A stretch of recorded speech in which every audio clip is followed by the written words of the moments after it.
And in essence, I think what you all want is reassurance. What we all want at the moment is reassurance and some idea as to how the sport is going to progress. And in the company of Lee Mottershead, senior writer from the Racing Post later, that's what we'll be trying to investigate. Brian Kavanagh from Horse Racing Ireland will be joining us. I'll be joined by top trainer Graham Motion from the United States, who also have his thoughts on the extraordinary doping allegations that hit that country last week. We'll be talking to Dr. Richard Newland, who's made his thoughts public already, the GP and professional in healthcare, and I'll also be sharing your thoughts with conversations I had yesterday from those involved with British Racing's industry steering group on coronavirus. But as I said at the top there, I'll make no apology for celebrating the Cheltenham Festival for the bulk of the show, to look back on it, to reflect and to imagine going forward what kind of impact that's going to have on the sport into next year and beyond. So with that in mind, it gives me great pleasure to welcome my first guest on Luck on Sunday today, a man who's had an extraordinary moment this week, and it was an extraordinary moment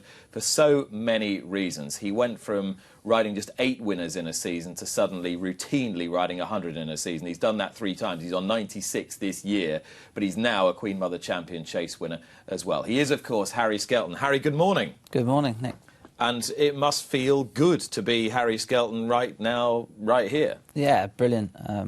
You know, what happened last week is, you know, what you dream of when you're growing up, and, you know, to have that come as a reality is very, very special. It must have struck you more than once how extraordinary, bizarre in some ways, that it was that you rode that marquee winner for Paul Nicholls, with whom you'd spent so much time early in your career. Yeah, I mean, you know, I spent a lot of time there, and then, you know, for it all to sort of spiral and turn round again, and, you know, you couldn't really write it as well, you know, so that was very, very special, and, you know, Paul had him, you know, primed for the day, and that's what he does so well. And particularly given the fact that because you've become so successful but so inextricably associated with the success of your brother Dan, the outside rides have been sort of few and far between, by design, really, in many respects. Yeah, they have, I suppose. You know, I'm very, very, you know, committed to Dan now, and it's a family, you know, family-run business, and you know, we've got a lot of horses and a lot of supporting owners, and, you know, I'm there 7 days a week, and you know, I have full commitments to our owners that have put support in me, and, you know, like you reflected on earlier, it's 8 winners, and then suddenly Dan started training, it all turned round. So, no, I'm very, very, you know, loyal to my brother and our supporting owners, but, you know, picking up rides in a champion chase, that is what you want, and you want those good spares. And I've been doing a little bit of riding out for Paul this winter, and you know, it's they're the ones you want to be on.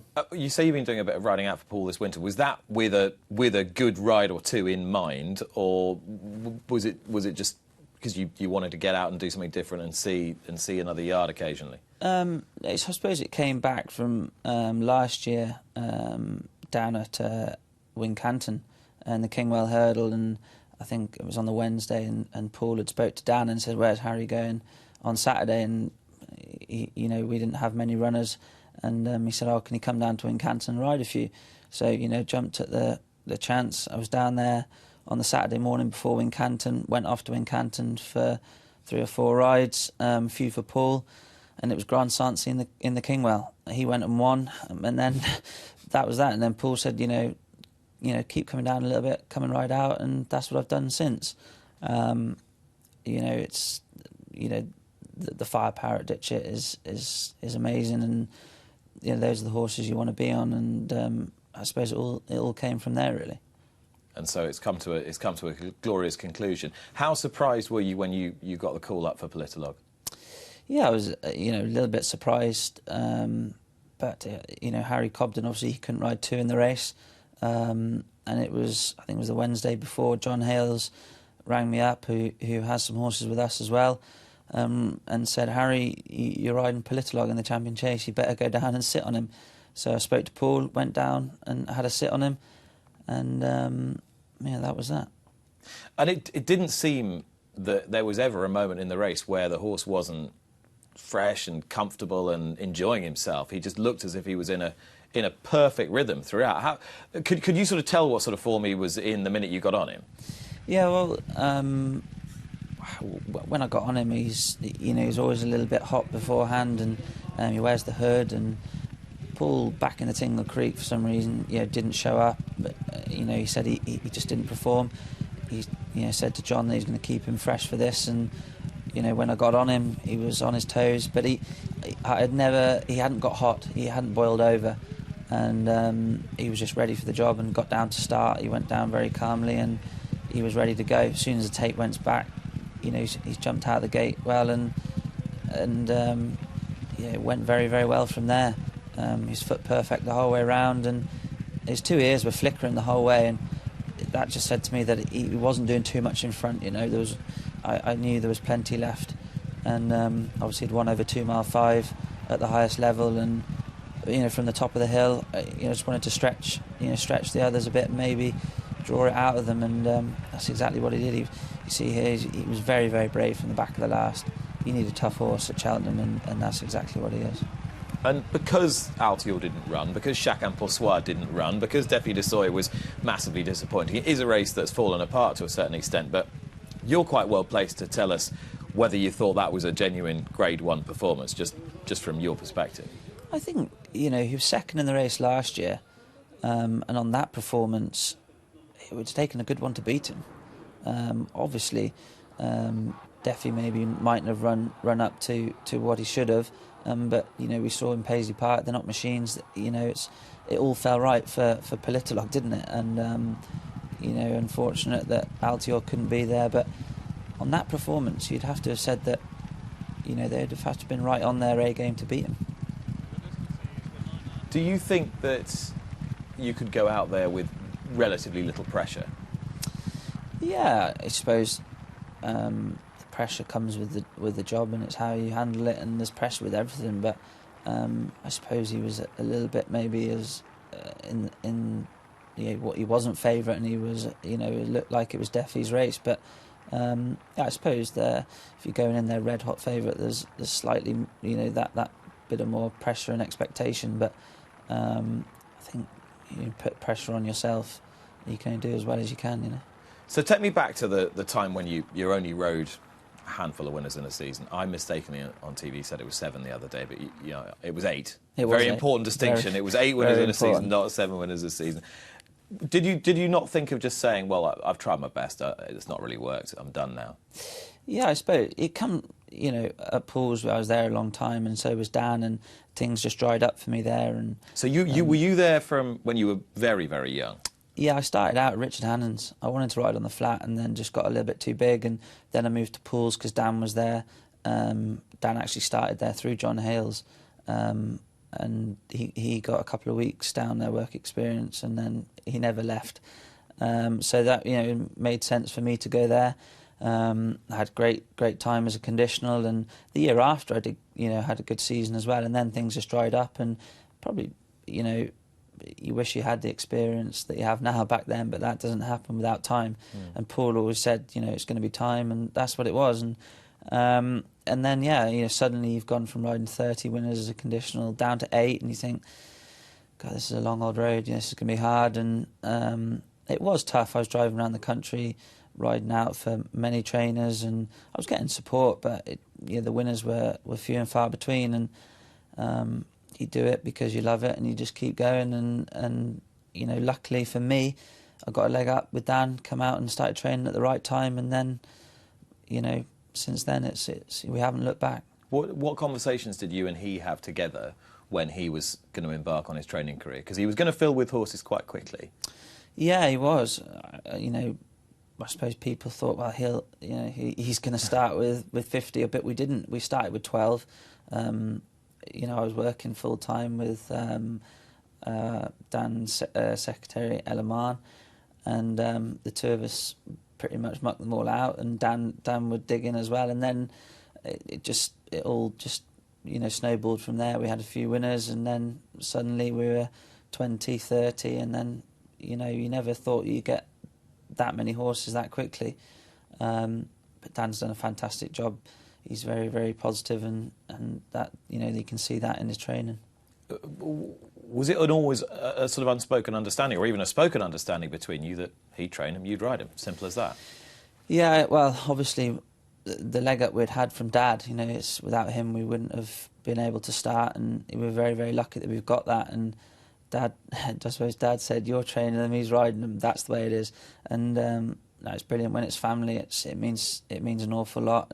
Just that, you know, it does mean that little bit more. You know, blood's thicker than water, and it always will be. You know, we're very, very privileged to be in the position we're both in.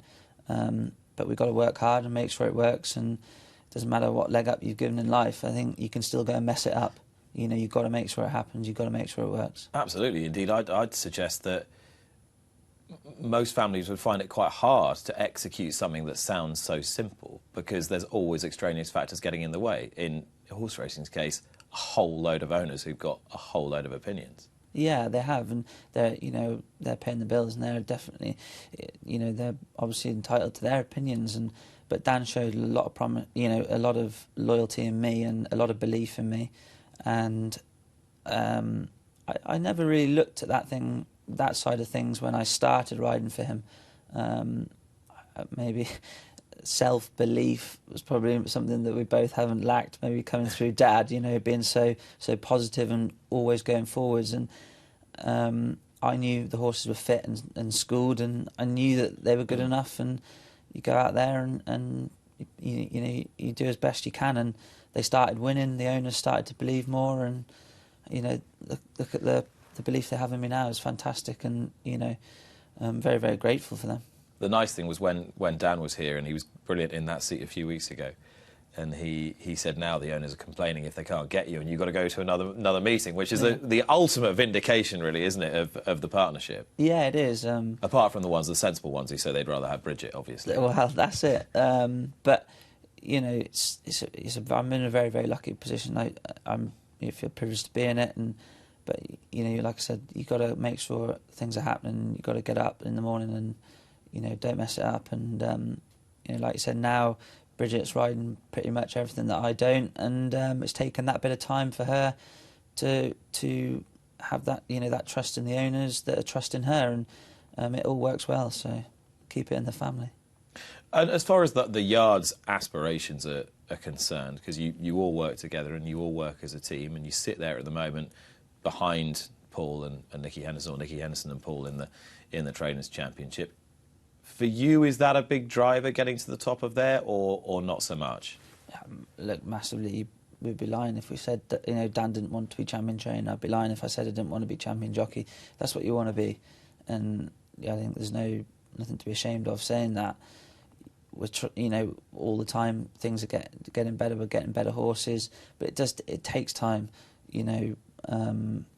To have you see the market for these horses nowadays. They're worth an awful lot of money and costing an awful lot of money, and it takes time to get there.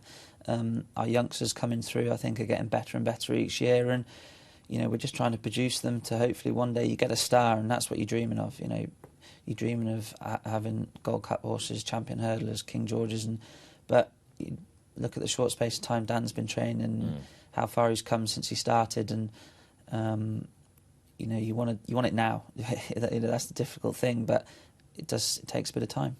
And even somebody with as many horses as you've got, you draw a blank at the Cheltenham Festival as a yard, and Dan had become accustomed to training winners there, because the last 3 or 4 seasons he'd had winners and you'd had winners. What do you think at the end of the week when you see Elliott and Mullins completely dominating and Henderson with 4 and not many others being able to get a look in? What do you think? You think we've got to get better? It's as simple as that. The Cheltenham Festival, people say, "Oh, it's not the be all and end all." It's not, but the reality of it is, it is, because that's where everyone wants to win. You come out of there at the end of the week without having a winner, you do feel a little bit down, and you go into the festival with such, some nice chances and think and hope you're going to have a winner, and it means so much when you do have a winner there. The owners, I'm sure, dream of having winners there, and you try and make that reality for them. But as long as you're all trying your hardest, if you come out there and you don't have a winner, then you've got to move on and go back next year and try and get one. Willie and Gordon this year have shown that the Irish are such a strong hand. but they've got an awful lot of people putting a lot of support in them. They're having 30 runners there. You know. How many did Dan have? I think we had 15, 16. We had a lot of horses placed. You know, they ran really well. You come out of a festival, finish 6th, been beaten 4 lengths. It's, you know, that is how hard it is there. But there's no better feeling than winning there. And it's lovely that you've been able to experience it together as well as separately. One thing that has marked Dan's Cheltenham Festival winners out is that they've been sort of beautifully prepared and trained to peak on that day, and I think that has made people believe that he's perhaps an even better trainer than they thought he was in the first place. Yeah, well, obviously he's done well in the county. You know, I hired Chittibello and Superb Story, and then Roxana got her day in the Grade 1 mares, and you've got to train those horses for a day. You know, you've got to prepare them right, and it's hard.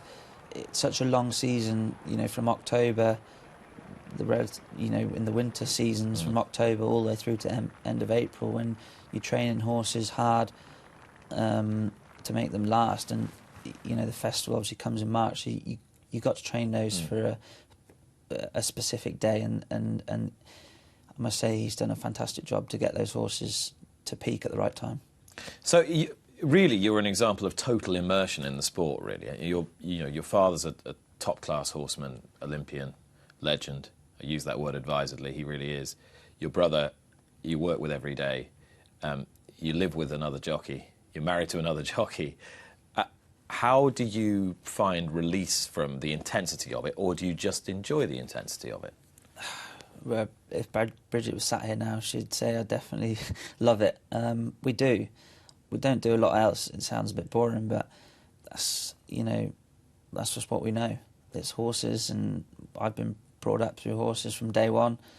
I don't do a lot else, to be honest. I love it. I'm in there every morning at, you know, 6:30, going through the board with Dan, and it's my life. That's just what I do, and that's what we all do, and we're always striving to get better and just, you know, keep going forward. But there's not many days off anyway.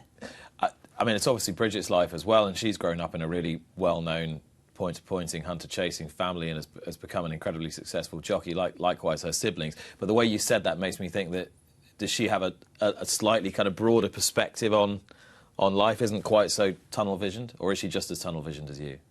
Yeah, maybe she... I think everyone that knows the Skeltons, or who certainly works in the yard and Nursewell, we're pretty intense and pretty, you know, we're focused as every day, really. Maybe she's not quite as tunnel visioned, and that's probably good for me. So when we're not racing, yeah, we can go off and do other things, and we've got 2 whippets, and they keep us busy and make us laugh at times, and I suppose that side of things, you know, just can ease a bit of pressure on the odd day, but she's very focused and very driven herself. She wants to achieve, you know, as best she can. Well, you're all doing it extremely well at the moment, and long may it continue. You're going to stay with us to talk about all the festival and what a wonderful week it was, and all sorts of other things as well. But for the moment, Harry Skelton, thank you very much. Thank you. And in a few moments' time, after the break, I will be joined in the studio not only by Harry, but also by Bryony Frost and by senior writer for the Racing Post, Lee Mottershead. See you in a moment.